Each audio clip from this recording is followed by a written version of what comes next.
Buenas a todos, soy Mónica Gómez Blanca y a continuación voy a presentarles mi trabajo que lleva por título Aproximación crítica de las implicaciones de la pornografía a partir del análisis de género. La sexualidad es un aspecto central en la vida de todo ser humano, que engloba sexo, identidad de género, placer, reproducción, y el hecho sexual humano es el marco teórico para dicha concepción de sexualidad, y además reivindica la necesidad de promover una sexualidad positiva, basada en vivencias satisfactorias y sin discriminación o coerción. Para que esto sea posible, en la práctica ha de existir una educación sexual integral, que aborde cuestiones tanto de prevención como de promoción. En España, la LOMLOE es la última ley que regula la educación formal sobre sexualidad y establece que se impartirá de manera transversal y que es competencia de cada comunidad autónoma concretar cómo se va a implementar en sus centros. Si bien existen medidas, estas no están extendidas en el territorio nacional, carecen de tiempo o incluso de recursos, y a veces no disponen de un profesorado formado en materia de salud sexual. Entonces, ¿quién se encarga de la educación sexual? En estudios recientes se señala la pornografía como la nueva responsable de la educación sexual. El problema radica en que parece ser la única fuente de conocimiento sexual y además refleja un modelo poco saludable de sexualidad, ya que no aborda cuestiones de prevención y en cuanto a la promoción se centra en el placer masculino heterosexual. En cuanto a la promoción de la sexualidad de la mujer, en la pornografía existe cierta controversia. Hay autoras que consideran que la pornografía sirve como empoderamiento, mientras que otras consideran la pornografía como una forma de perpetuar modelos patriarcales, donde se degrada y se cosifica a la mujer. Para entender cómo la pornografía puede ejercer de educadora, desde la psicología se puede explicar a partir de teorías conductuales como el condicionamiento clásico u operante, donde este último consideraría el placer como un reforzador positivo de la conducta de ver pornografía. También puede explicarse por aprendizaje social o a partir de la teoría del guión sexual, siendo la pornografía el modelo que guía el comportamiento en una situación sexual. Otro aspecto importante en el estudio de la pornografía es el perfil de las personas que la consumen. La edad de primer contacto con la pornografía cada vez es más temprana, situándose a partir de los 14 años, y además siendo los hombres quienes más pornografía consumen. En cuanto a los motivos para ver pornografía, hay diferencias de género. Mientras que ellos dicen ver pornografía para masturbarse, ellas lo hacen por curiosidad o para aprender. El estudio de las consecuencias de consumo de pornografía tiene un largo recorrido y una de las variables más estudiada es la violencia, donde, aunque existe cierta controversia, la literatura parece inclinarse hacia que sí existe relación entre la violencia y el consumo de pornografía, si bien existen diferencias individuales y contextuales que influyen en que se dé dicha relación. Otras variables que se han estudiado son el conocimiento sexual, el apego seguro y el autocontrol, que se han encontrado que son factores protectores de las consecuencias negativas de ver pornografía. En este trabajo se destacan dos variables que, aunque recientes, están generando gran interés en la comunidad científica, y son el sexismo ambivalente y el consumo problemático de pornografía. El sexismo ambivalente hace referencia a la coexistencia de sexismo hostil y benévolo dentro de la ideología de género. El sexismo hostil representaría el sexismo tradicional, basado en actitudes negativas o conductas discriminatorias hacia las mujeres por su supuesta inferioridad o diferencia, por ejemplo, que a las mujeres se les da mal el deporte.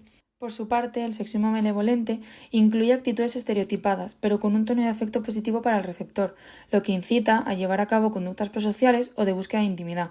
Por ejemplo, que un hombre lleve todo el peso de la compra porque se considera que la mujer no tiene fuerza. El género se ha considerado una variable fundamental en el desarrollo de actitudes sexistas. Los estudios encuentran que los hombres presentan niveles mayores de sexismo ambivalente, concretamente respecto a sexismo hostil. Si se estudian una muestra de personas que consumen pornografía, las diferencias de género se mantienen.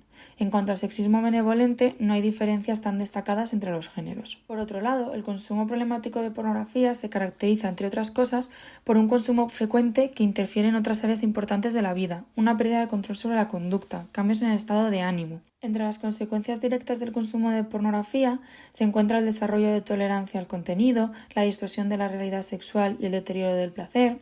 Además, se ha relacionado este consumo con dificultades de regulación emocional, así como niveles más altos de impulsividad. Además, dado que se ha encontrado que la frecuencia de consumo no se relaciona causalmente con el desarrollo de un consumo problemático, se evidencia la necesidad de estudiar otras variables que puedan moderar esta relación. Y es que en el estudio de la pornografía todavía existen muchas limitaciones metodológicas, sigue siendo un tema tabú en nuestra sociedad, y los resultados revelan la complejidad de las relaciones entre la pornografía y sus consecuencias. Es por ello que el objetivo de este trabajo es contribuir a la pornografía estudiando variables destacadas como son el género, el sexismo sexismo y el consumo problemático, proponer un modelo de moderación que permita explicar la complejidad de las relaciones y estudiar una población de adultos jóvenes, colectivo al que se le ha prestado menos atención en esta temática, pero que presenta las mismas consecuencias negativas de ver pornografía que los adolescentes. Así, la muestra del estudio está formada por 84 personas, de las cuales 55 son mujeres y 29 son hombres.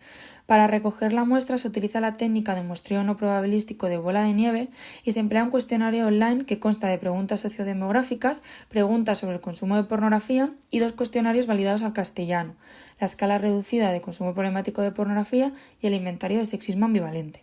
En un primer análisis, los resultados descriptivos muestran niveles bajos tanto de sexismo como de consumo problemático. A continuación, los resultados se dividen en 2 bloques. Uno centrado en analizar las diferencias de género y otro se centra en respaldar cuantitativamente el modelo de moderación que se va a proponer. El primer bloque de análisis se centra en las diferencias de género y respecto al consumo de pornografía se encuentran diferencias significativas, siendo el porcentaje de hombres que ven pornografía mayor que el de mujeres. También se encuentran diferencias significativas en la frecuencia del consumo de pornografía, donde la mayoría de los hombres ven pornografía de entre 1 o 2 días a la semana. En cuanto al nivel de sexismo ambivalente, las diferencias de género se mantienen, encontrándose que son los hombres quienes tienen puntuaciones mayores que las mujeres, tanto en la escala total de sexismo ambivalente como en las subescalas hostil y benevolente. Respecto al consumo problemático de pornografía, tras seleccionar aquellos casos que sí han visto pornografía en el último año, se encuentran también diferencias significativas, siendo los hombres quienes presentan mayor puntuación media frente a las mujeres. El segundo bloque de análisis, recordemos, se centra en respaldar cuantitativamente y en elaborar el modelo de moderación. Para ello se realiza un análisis de relación entre todas las variables estudiadas y se encuentran correlaciones significativas y positivas. A continuación, se plantean 2 modelos de regresión lineal. El primer modelo propone que la frecuencia de consumo de pornografía se relaciona con el nivel de sexismo. Se encuentran resultados significativos, en los que la frecuencia de consumo de pornografía consigue explicar de entre un 15 a un 20% de la varianza del nivel de sexismo total y sus subescalas. El segundo modelo plantea que el uso problemático de pornografía se relaciona con el nivel de sexismo y sus subescalas. Es significativo, lo que implica que el consumo problemático consigue explicar de entre un 15 a un 20% de la varianza del sexismo total, así como de sus subescalas. En base a la fundamentación teórica expuesta en la introducción y con el apoyo de los resultados encontrados, se plantea un modelo de moderación, donde el género modera la relación entre ver pornografía o no y el nivel de sexismo. Si bien se plantea el modelo con el sexismo ambivalente así como con sus subescalas, solo el que incluye sexismo hostil arroja resultados significativos. Así, para los hombres, aquellos que ven pornografía tienen puntuaciones más altas en sexismo hostil que aquellos que no ven pornografía. En el caso de las mujeres, aquellas que ven pornografía tienen puntuaciones menores en sexismo hostil que aquellas que no ven pornografía. Expuestos los resultados, es interesante tratar de ver qué significados e implicaciones tienen. Los resultados derivados del análisis de género se reproducen en la mayor parte de la literatura científica. Para explicarlo, se considera que el modelo de sexualidad que se expone en la pornografía, centrado en el placer del hombre y que denigra a la mujer, contribuye a que los hombres se sientan más atraídos por este tipo de contenido y lo consuman más, mientras que las mujeres puedan llegar a sentir incluso rechazo. Además, la presencia de puntuaciones mayores de sexismo en hombres puede considerarse como un reflejo de que en nuestra sociedad todavía persisten roles de género muy marcados y dinámicas que distan mucho de alejarse del sexismo. Respecto al mayor consumo problemático de pornografía en hombres, se considera que puede explicarse tanto al gran atractivo del contenido pornográfico como a factores de riesgo, como lo son la soledad, impulsividad o la baja autoestima. Uno de los resultados más destacados de este estudio es el modelo de moderación, que muestra que la relación entre ver o no ver pornografía y el nivel de sexismo hostil está moderado por el género. El interés de estos resultados radica en el efecto diferencial que ejerce el consumo de pornografía sobre las actitudes en función del género, destacando especialmente la reducción de actitudes sexistas hostiles en las mujeres que sí consumen pornografía. Analizando los resultados del género masculino, este incremento de actitudes sexistas hostiles al ver pornografía podría explicarse a través de la teoría del aprendizaje social cognitivo de Bandura, de manera que una mayor semejanza con el modelo que se representa en la pornografía conllevaría un mayor aprendizaje de lo que en ella se muestre. También podría explicarse por la normalización de actitudes sexistas hostiles debido al proceso de habituación al contenido pornográfico. De hecho, Ballester y sus compañeros se refieren a la desconexión empática considera como la distorsión de la realidad sexual que lleva a la normalización de actitudes sexistas y que en hombres llevaría a empatizar más fácilmente con el rol masculino en la pornografía a través de las neuronas espejo, desconectando así del posible sufrimiento femenino y normalizando las conductas y actitudes que se muestran en la pornografía y que lleva a cabo el hombre. Por su parte, la disminución de actitudes sexistas hostiles en mujeres que ven pornografía, en una primera aproximación, podrían respaldar aquellos estudios que encuentran que el contenido pornográfico promociona la sexualidad de la mujer. Una teoría que podía explicar esto alude al fenómeno de reactancia, aquella reacción que surge cuando las personas perciben que su libertad o autonomía se ven amenazadas.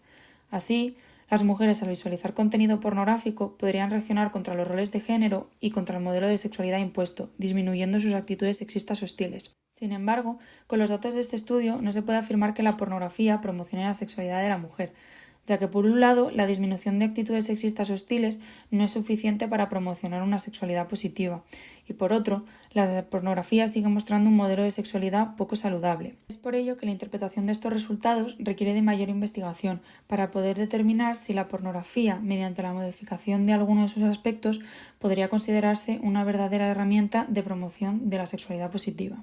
Si bien los resultados son prometedores, el estudio cuenta con diversas limitaciones. Por ejemplo, la reducida muestra, así como la técnica de muestreo no probabilístico, reduce la validez externa de los resultados, por lo que sería interesante replicar el estudio con una técnica de muestreo probabilístico. Además, debido a la escasez de cuestionarios con altas propiedades psicométricas y validados al castellano, se han tenido que emplear cuestionarios validados en poblaciones adolescentes, lo cual podría interferir con los resultados obtenidos. A pesar de las limitaciones, estos hallazgos, junto con la literatura científica previa, resaltan la necesidad de incorporar la perspectiva de género como un factor transversal a toda investigación e intervención relativa a la pornografía. Además, apoya la necesidad de plantear modelos más sofisticados para poder abarcar toda la complejidad que rodea a la pornografía. De esta forma, se conseguirían crear programas de prevención e intervención con un abordaje integral de la sexualidad, que además no solo disminuiría los efectos negativos de la pornografía, sino también conseguiríamos promocionar un uso responsable de la misma. Además, resulta indispensable mejorar la educación sexual